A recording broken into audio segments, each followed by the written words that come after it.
What's the deal? It's your boy, I meant what he said. You know where I'm at. You know what it is. Powers Industry, home of new music and entertainment. DJ Ramo Power 105 is not in the building today. He's still in Puerto Rico, but the show goes on. You know, he knows I'm tight. He took my ticket, but it's all good. It's all good. I'm going to hold it down here. You know, he gets back. He owes me a couple of bottles. But I am here with the pit bull in a skirt, and I'm not talking about Eve. Talking about my girl doing Florio. What's going on, man? How you doing? Hey, Ahmed, how are you? Thank you for having me.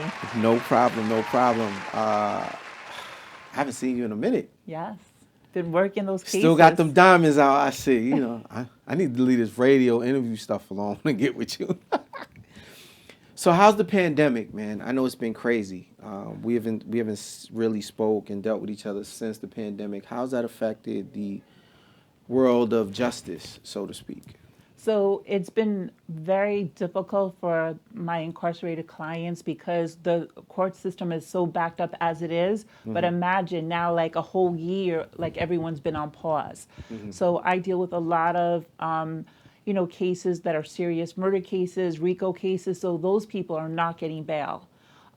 So basically, they just have to sit there, and a year of their life has just been like, like just on standby. And it's crazy because the court system, I don't know how we're ever going to recover.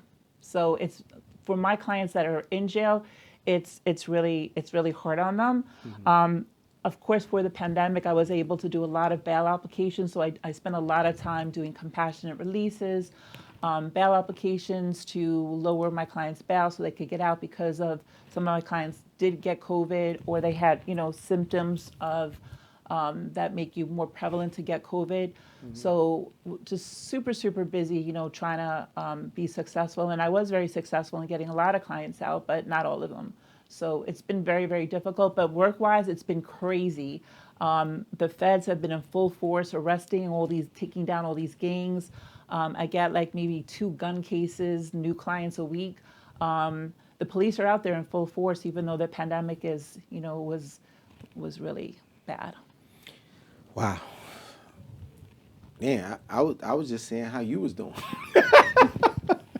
I'm doing great. I hear you, I'm man. I doing hear great. you. You know, for those of you, and I hope you can tell, Dawn is a phenomenal criminal attorney that also represents a lot of celebrities that are doing their thing. And unfortunately, in the hip hop world, criminal activity and hip hop sometimes go hand in hand. I said sometimes, not all the time. So this is not about every hip hop artist being engaged in that kind of, but understand that unfortunately, some dudes that make it don't know how to disassociate themselves from certain things, or women don't know how to disassociate themselves from certain things. So let me ask you this, man. And we've had conversations about this before. How hard is it to defend somebody where your clients, the evidence against them is just like so overwhelming? And I'm talking about celebrities. Like you got a celebrity guy, and then boom, and it's just all this evidence. Like how hard is that? And like, what is the process for that?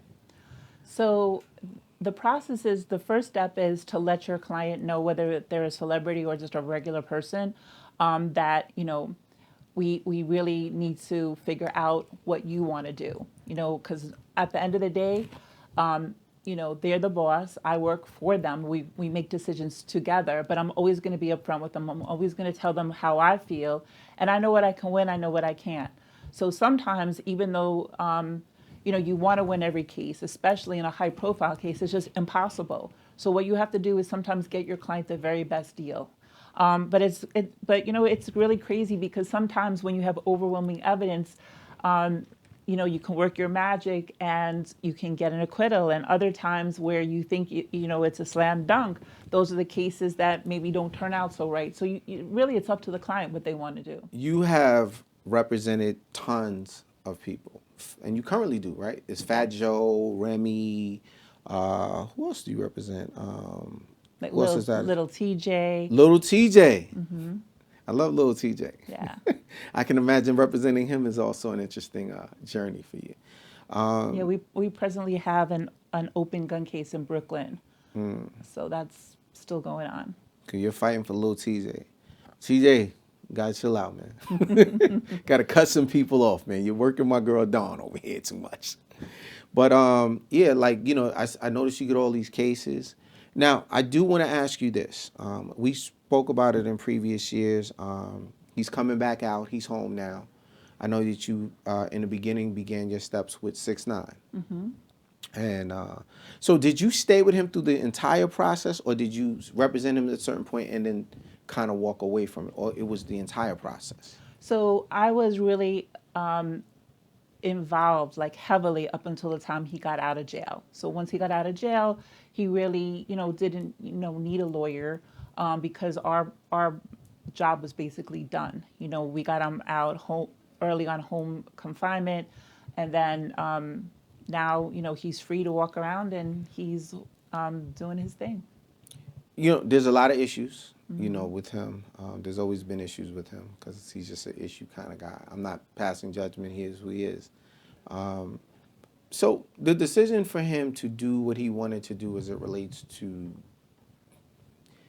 man, I don't want to put, but I'm a real dude. So when he decided that he was going to kind of inform and say, yo, I'm going to make these decisions, is that something that he decided to do on his own, or a lot of legal advice went into that? So that's a personal decision, and everybody's situation is different. And a lot of people think that a lot of people hold it down, even celebrities, and they don't. So, like I feel that only God can judge. I know a lot of people, especially, in the hip hop community, condemn people. But you know what? As a lawyer, my job is to do what the client wants to do. And if the client makes a decision, whether I agree with it or not, that's what we have to do because that's my responsibility. Got you. Because you know what happens, right? Sometimes people, because, some of the viewers will ask, they're like, oh, well, his legal team, and they're blaming. But I want people to understand that at the end of the day, the client is the one that makes the decision about what they want to go. It's not about what the lawyers tell you what to do. You do what you want to do and what you feel is in your heart. So whether they agree or disagree, because I want that to be clear to viewers. I don't want it, because unfortunately in this world, they're like, oh, you get the wrong team and they tell you to do this. It's your decision, and you know what you're kind of doing. So I want to make sure that you're not pegged as the person, or your organization is not pegged as the person that says, you got to do this and you have no choice. Like it is the ultimate choice of the client. That is correct, right? Absolutely. And Okay. I've represented so many people that do not cooperate, and people that are charged with very serious crimes, that are in gangs, leaders of gangs, different sects of say blood members and, Crips and things of that nature, and different types of gangs. And a lot of them, don't cooperate because that's their code. And then I'm okay with that too, because that's their personal decision. So, it's interesting that the one person who did cooperate, who was the most probably famous cooperator in the history of time, I happen to represent. But usually, like I said, it's really up to the client. And I've represented maybe like, tons and tons of people who, gotten such sweet deals but didn't take it because that was their moral code. And it's who you are as a man or a woman, what you want to do. And of course there's repercussions. But then again, in Daniel Hernandez's case, I think that his situation was totally different because normally the people that you would, hold it down for didn't hold it down for him, So, I mean, he's very public about it, how those people, stole their money, tried to kill him, tried to kidnap him, and slept with his child's mom. So he had his own personal reasons for doing what, and some people support it, some people don't support it, but it's a personal sort of decision. Where you from, Dawn? So I live in the Bronx. You're a BX girl? BX, Okay. All yes. right, BX girl. I like that. Okay. And nationality? You Italian. look Italian. Oh, Yes, I'm see, I got to, Italian. yeah, see, I'm You good pegged with it, me. y'all. You pegged me. Forget Yeah. about it over here. What you doing? Nah, so you're from the Bronx, Italian. Where in the Bronx you from, exactly? I like the Pelham Parkway section. Okay. Born and raised there? No, I was actually born in Queens, Oh, okay. and planning to buy a mansion in Edgewater, Oh, damn. maybe with my best friend. So we will Chrissy. be doing this next interview at the mansion in Edgewater. So I'm bringing my grill, son. We're gonna be grilling it up. You know what I mean? So there's something I didn't know about you that one of my team told me.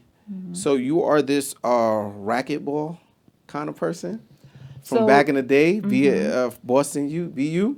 right. So yeah. So when I was growing up, like I was in high school, I was the captain of my tennis team, and I was ranked like nationally.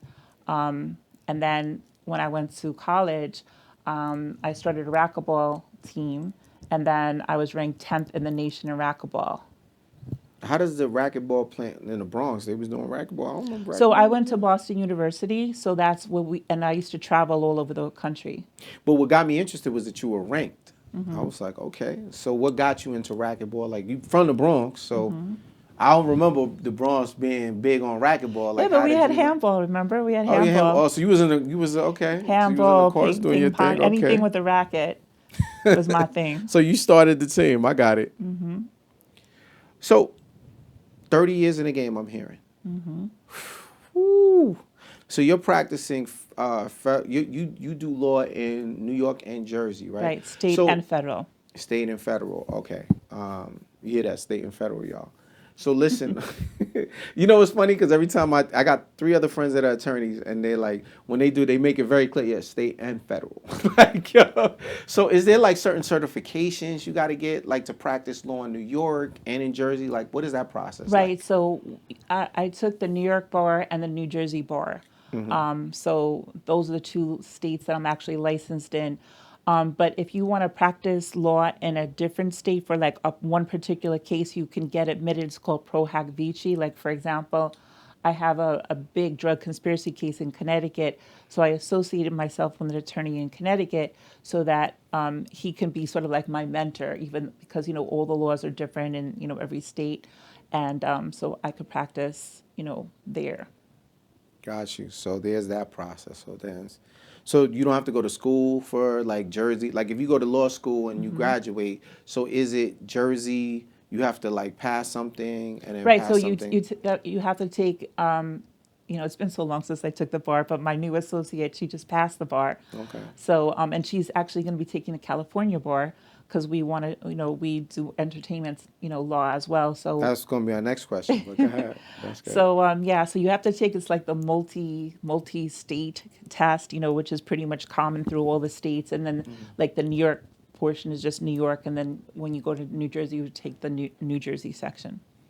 Got you. Okay. So let me look right here. So the entertainment law. What's going on with that? So because this is going to benefit a lot of my viewers who are unsigned artists looking for the right. Unfortunately in this game, we have a lot of people that are not honest. You deal with labels, you deal with managers, and vice versa. In that respect, and they have no idea. All they want to do is just do music. They don't want to be concerned with the business aspect, but naturally down the road it affects you. So, why did you start the entertainment law section of your practice, and who do you have heading that up? Are you heading that up? Is someone else heading that up? So the reason why I always had a passion for entertainment and sports law. So when I was in law school, I went to St. John's Law School. I was a president of the Entertainment and Sports Law Society. However, I had no connections because everyone knows that it's not how smart you are; it's like who you know to get certain jobs when you first get out of law school. So I didn't know anybody in the entertain. All my contacts were in basically in criminal justice. So that's the path that I took. But I always wanted to delve into that area. But once I started, I got so busy, I really didn't take the time to expand. So now I've just seen so many young artists that are up and coming who have gotten basically raped by these record labels, these 360 deals. And I just really wanted to open people's eyes to say that, like you really need a lawyer to go over your contract. Don't be, you can be offered, a lot of people that are up and coming, they don't have any money. So someone will throw you like $50,000, and that seems like such a large amount of money. But at the end of the day, you got to look at the end result. They own you, and you're not going to get everything that they're putting money into. You have to pay back, and people really don't get it. So that's why I really thought that I could be helpful because I do deal with a lot of celebrities, and I felt that I wanted to sort of be a role model for them and just to help them guide them along the right way. Makes sense. Makes sense. So, is it you who's going to be representing them personally? Did you formulate a new team to help do that? So, I have associates in my law firm. So, and entertainment law is really contracts, so, and I feel that if you can negotiate a great plea on a murder case, you can definitely negotiate a contract because that's really what entertainment law is all about: contracts, negotiations, representing, going hard for your clients. So I think it was like sort of like a natural fit for us. And then there's another attorney that has his own practice. His name is Paul King, who is a good friend of mine, and we do a lot of criminal cases together. And he has a lot of experience doing that. So we sort of partnered together to do entertainment and also sports law. Let me ask you this. Maybe I'm inventing this term. What's the difference between hip hop law and regular law? If you kind of get my meaning. So when you say hip hop law, like what do you mean by that? You mean representing people in the hip hop industry? Yeah, versus represent. So, I'm Joe Blow and I got the gunshot. I'm out here blasting. And now I don't want to name anybody, but let's just say I'm one of the biggest artists out there. Now I'm blasting everybody. What's the difference between representing me and this guy here? So there's a whole different like world when it comes to representing someone who is a big celebrity. So for example, it just doesn't impact you personally and your family. It impacts the label. Say if you're signed to a label, it impacts your managers. It impacts everything. It impacts your brand. It impacts your reputation. And I always tell my clients that are in the entertainment industry, even before they get in trouble, you have to watch how you move, okay? Because there's the rap unit, there's the hip hop police that, I was interviewed by Complex Magazine because a lot of my clients are targeted and they will show up and they will get intelligence at particular events. And, it's very, very disturbing. Like to me, the rap unit is like a shadowy, you know, organization who just like really stalks celebrities' every move. So there's a lot of different concerns when you do represent a celebrity, and I also feel that a lot of the courts and prosecutors go much harder on celebrities than they do regular people because they want to make an example of them, and so it's a lot more than just representing a regular person. Got you. So that's why I have my what's the difference between hip hop law and regular law. I'm inventing stuff, you know what I mean? Don't be biting my stuff. I'm about to go home and trademark everything. Every attorney, right? I would imagine. And again, I'm basing this off of personal relationships I have with attorneys. They have that one case that they wish they could have went back and redid. What's your case? What's that one case that you wish you could? You don't have to give me the name. Just give me the scenario of what it is because I respect the client attorney privilege. That you could go back and say, damn, I wish this was the scenario and I wish I could have did it over because this was the outcome. But if I had done it different, this is what I believe the outcome would have been. So I would say none. And for the reason why I say none is because in every single case that I've ever had, every single litigation, I have always done my best. So sometimes you can't change the outcome, but I can sleep very well at night knowing that I put my all into every case that I have, and I sleep really, really good knowing that. I mean, I don't sleep a lot because I'm always working, but knowing that, Yeah, you be calling me pretty early. I was like, I said, so do I got a court case? Go ahead. I'm sorry. yeah, so I just there's no case that I would go back because I don't think I could have done anything different. Unfortunately, the outcome is the outcome. It is what it is, as people say. But like when you have someone that's shooting on video and then there's like a whole bunch of witnesses. There's DNA, there's phone calls, whatever. Sometimes you just can't win every single case, but you can just do your best. Okay, so you feel like, okay, that's interesting. I've talked to attorneys that are like, I wish I could go back and do this. A lot of them reference their earlier years of criminal law and, entertainment law and different things. And I say, I wish I could have just did just a little different, But that's cool. So, off the topic of law, before you got into law, what was the weirdest job you ever had? What are those So, odd end jobs? I went basically from school to, the Bronx DA's office. But I always wanted to be a tennis player, You just like, want to so be I a was tennis I player. was a jock growing up. So I always wanted to be Okay. a professional tennis player. So, I sort of got started a little bit too late. But that was always my dream to be an athlete. Got you. Okay. Being a part of, uh, what's your favorite part about being a lawyer? My favorite part is the relationships that I build. And I just feel that as a woman, I can impact so many different people.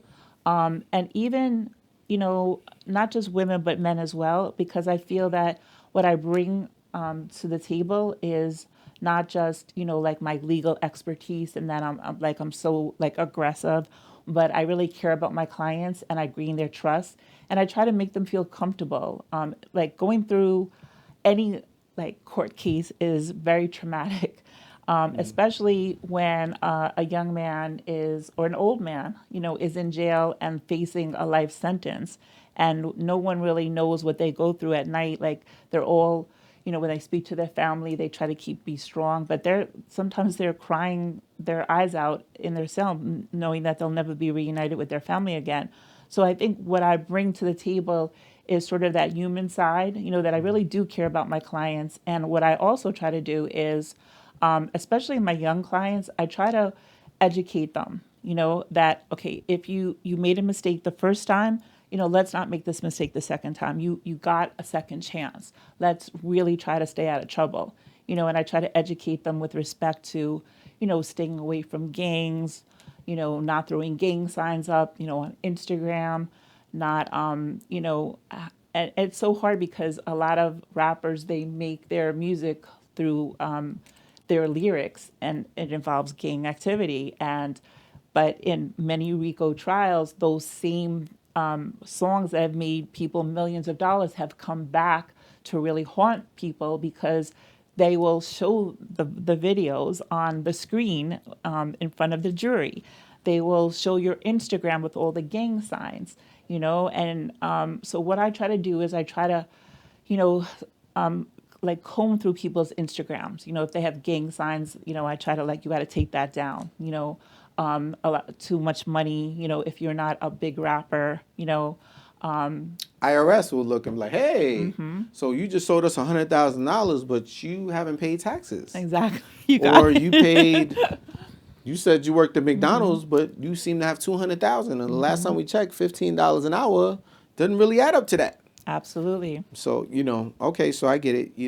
I just want, you know what it is? Because if I say it to people, some people listen, some people don't, but it's good to have the experts, the people that are actually dealing with this situation. So when you guys are like this on the phone and it's a wad of money in your hands, whether you got $100 here, $100 here, and a bunch of ones under here, the impression that you're giving people is that it's $100 all the way through. So the IRS, and I tell people, I don't care how gangster you think you are, there's nobody more gangster than the IRS.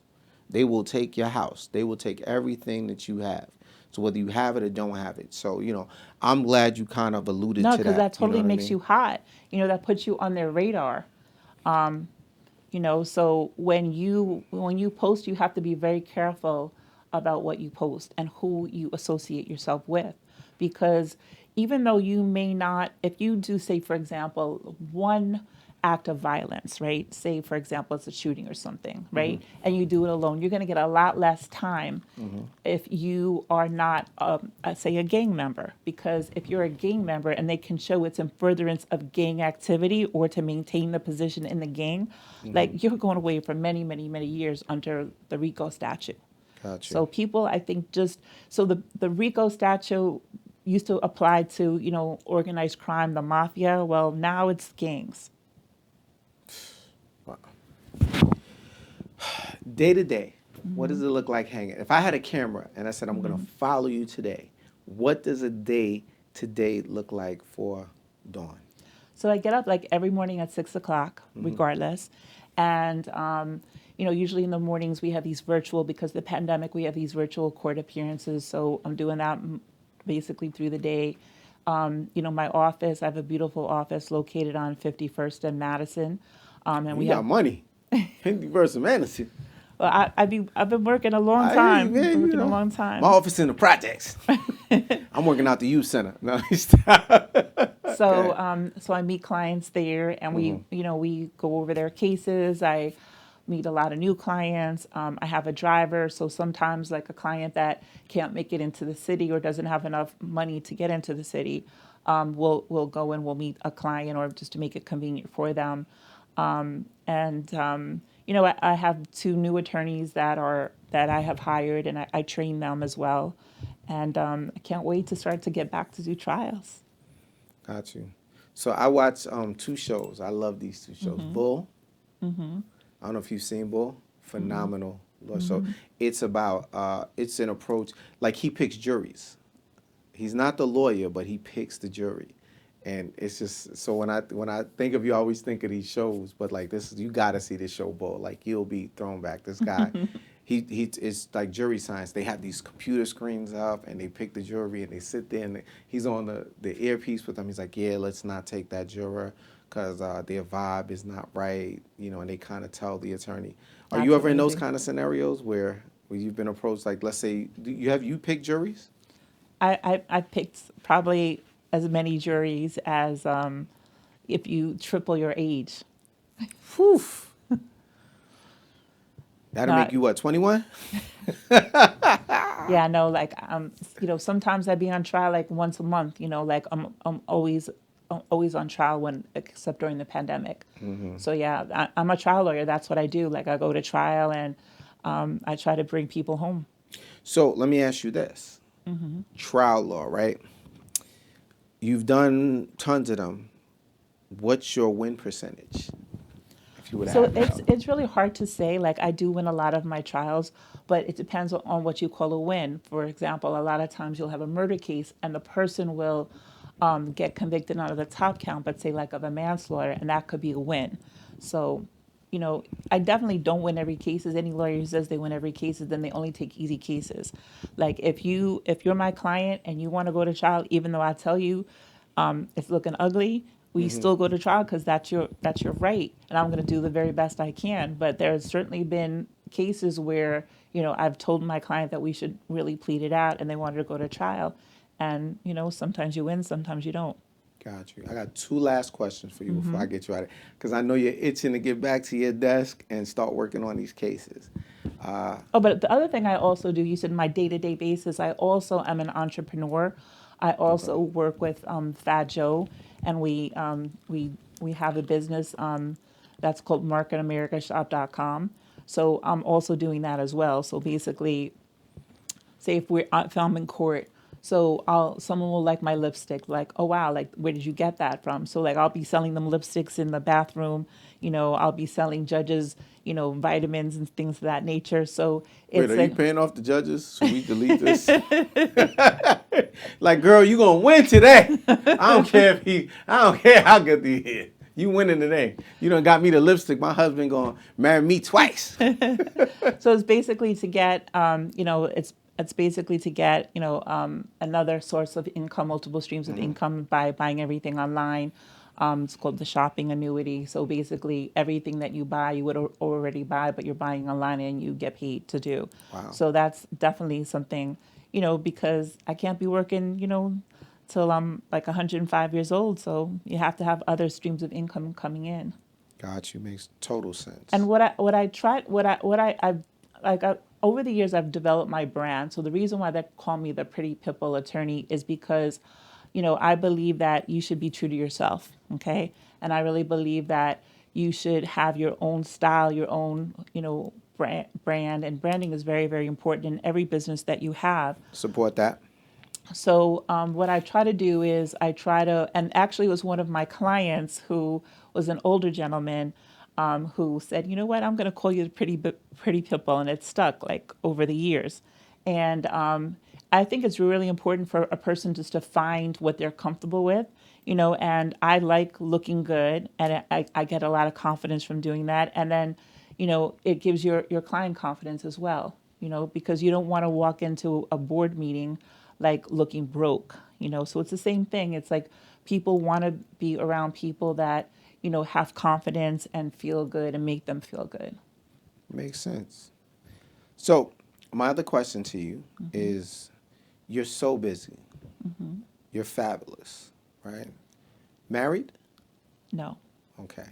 How hard is it for you to find someone to be in a relationship with that can kind of understand the world that you went? Has it been a difficult challenge? Have you, because viewers going to want to know that too, and they're going to be people who are aspiring to be who you are, especially women and men.